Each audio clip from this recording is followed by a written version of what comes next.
A Guerra dos 6 Dias. Documentário. Junho de 1967. O Oriente Médio parecia um barril de pólvora prestes a explodir a qualquer momento. O clima entre o recém-formado Estado de Israel e as nações árabes estava cada vez mais tenso. O presidente do Egito, na época, Gamal Abdel Nasser, liderava uma coalizão com seus aliados principais, Síria, Jordânia e Arábia Saudita. O desejo de Nasser era varrer Israel do mapa.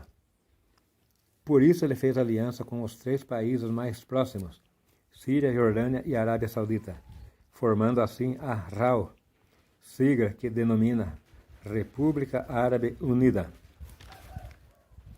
Além disso, Nasser, contou com o apoio de mais algumas outras nações, sendo elas Iraque, Kuwait, Argélia, Sudão, somando um total de 8 nações. O Egito estava bem equipado, com armas fornecidas pela então União Soviética, centenas de tanques blindados, centenas de aviões de guerra, tais como os temidos MiG-21. A coalizão árabe tinha mais de 500 aviões de combate, quase 1 milhão de soldados, enquanto Israel contava com apenas 50 mil homens em armas e 197 aviões de combate. Além da inferioridade numérica, Israel estava no centro, rodeado por inimigos sedentos por sangue e destruição total do povo judeu. Podemos ver no mapa, veja o detalhe, o quanto Israel era inferior em relação aos seus inimigos. Essa pequena mancha em azul no mapa era Israel, enquanto a parte verde representava os países árabes. A probabilidade de Israel vencer essa guerra era de 1% contra 99% em favor dos árabes. Os árabes possuíam armas russas. Israel tinha armas americanas e francesas, como os aviões Mirage. O presidente egípcio, Gamal Abdel Nasser, buscando um motivo para iniciar a guerra, fechou o Estreito de Tirã, um canal que era usado por Israel para ter acesso ao Mar Vermelho, por onde era transportado petróleo e outras mercadorias. Aumentando a provocação, Nasser posicionou cerca de 100 mil soldados na península do Sinai, fronteira com Israel, apoiados por 900 tanques blindados. Israel, sentindo-se ameaçado, tomou uma decisão: atacar primeiro. No dia 5 de junho de 1967, às 7 horas da manhã, a pequena força aérea israelense, com pouco mais de 100 aviões, decolou para o tudo ou nada. Sobrevoando o mar Mediterrâneo em baixa altitude, para escapar dos radares egípcios, bombardearam as bases aéreas e praticamente quase toda a aviação de guerra do inimigo.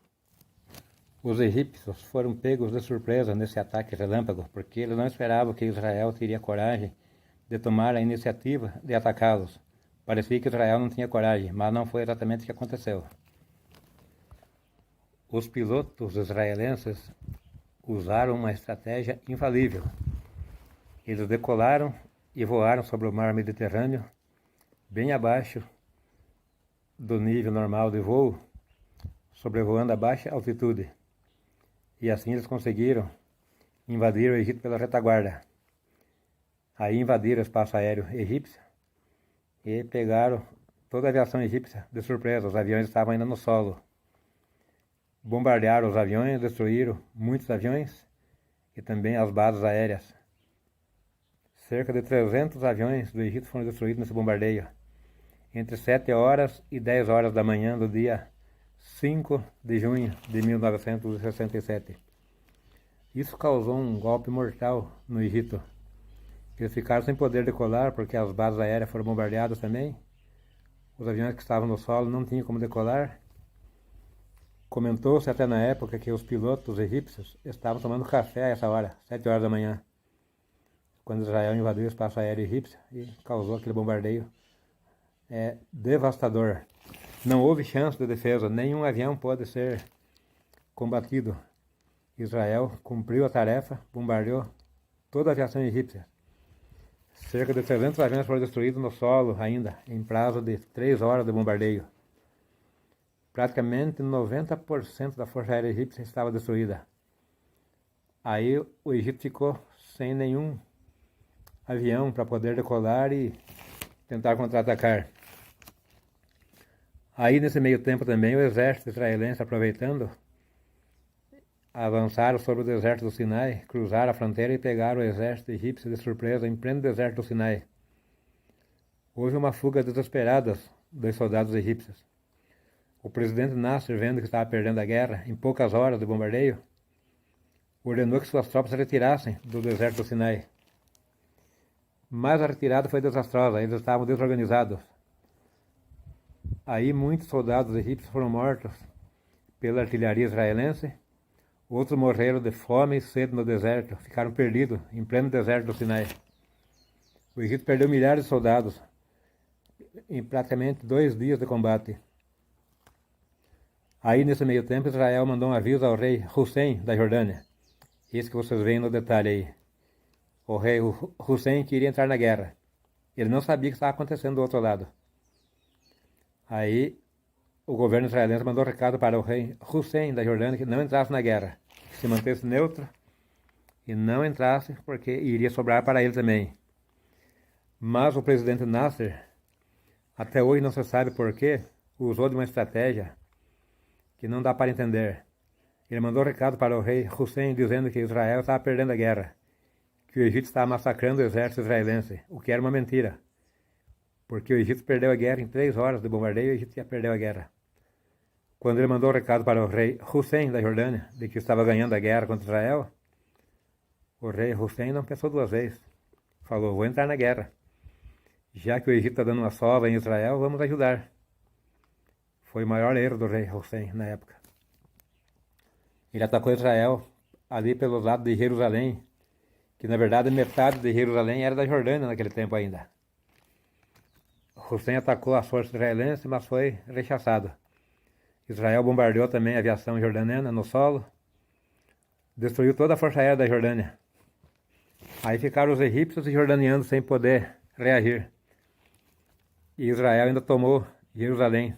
A metade que pertencia para a Jordânia, Israel tomou de volta. A cidade que sempre foi deles, do povo judeu. Tomou de volta, expulsou os jordanianos, destruiu toda a aviação da Jordânia.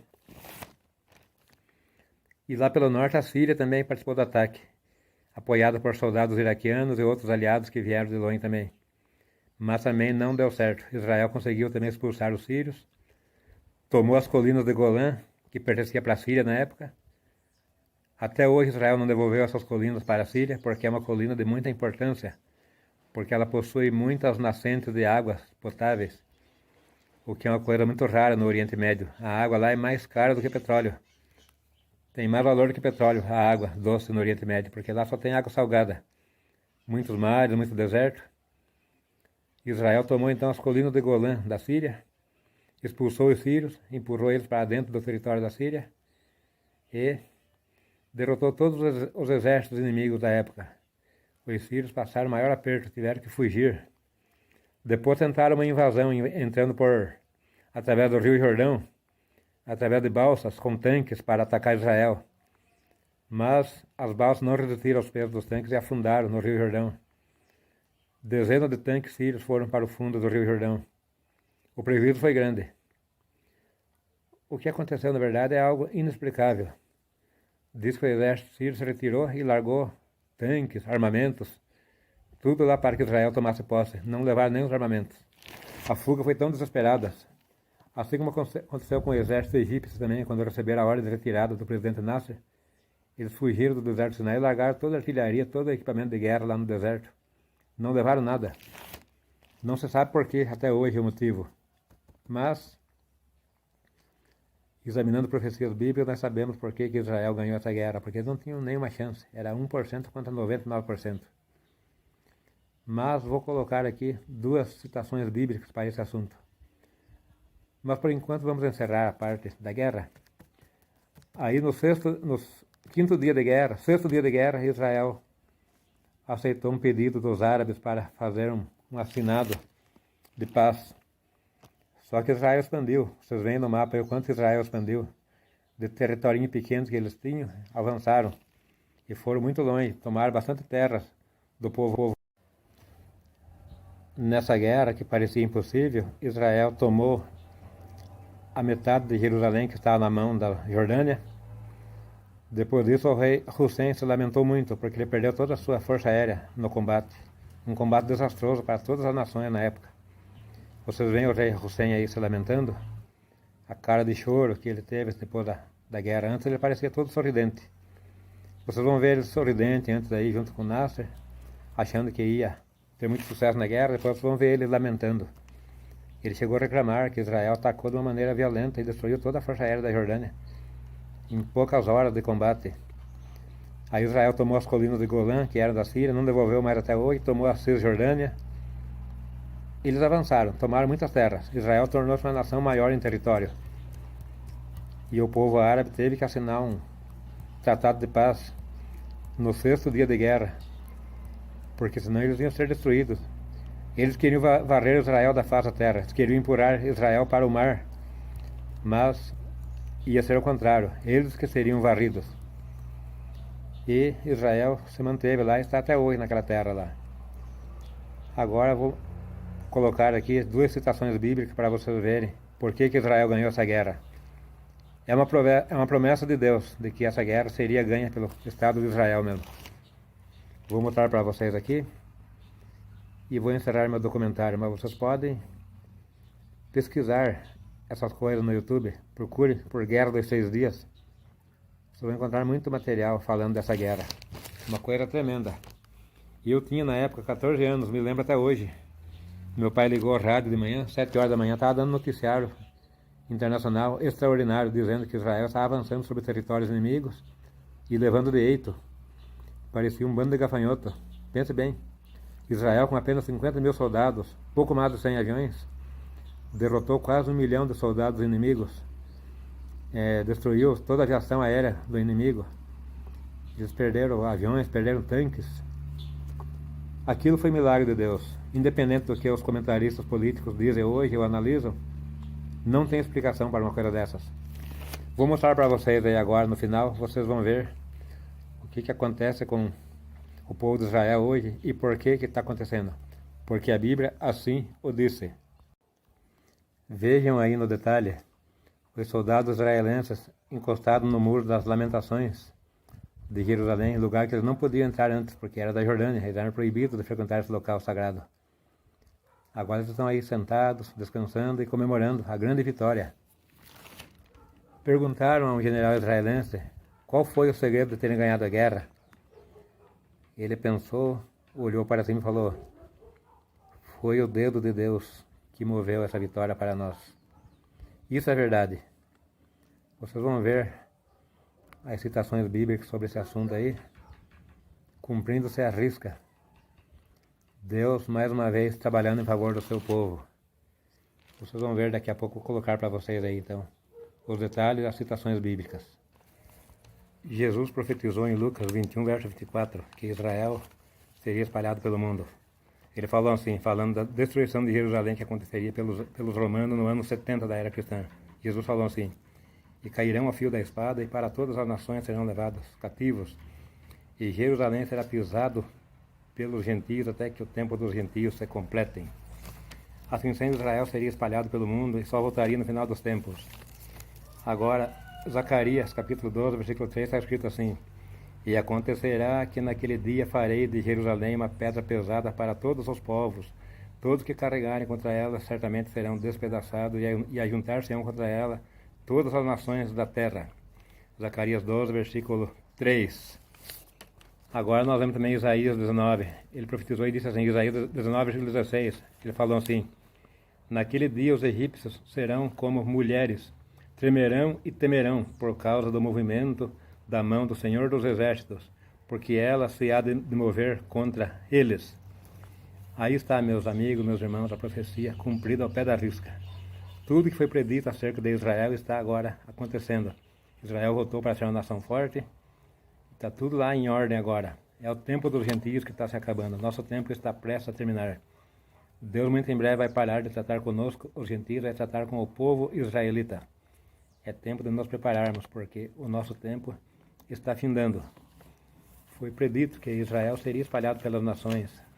Lá no Velho Testamento houve várias profecias falando disso também, dizendo que Israel seria espalhado pelas nações da terra. O próprio Deus falou: espalhar-vos-ei por todas as nações da terra, mas depois vos trarei de volta para a vossa terra, que dei a vossos pais.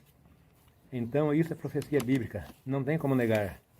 Como que poderia uma nação tão pequena, tão frágil, ganhar uma guerra contra 8 nações fortes, todas bem armadas?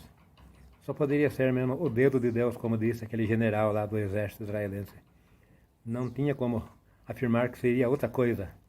Não foi armas poderosas, nada. Foi o dedo de Deus que moveu Israel a ter essa grande vitória.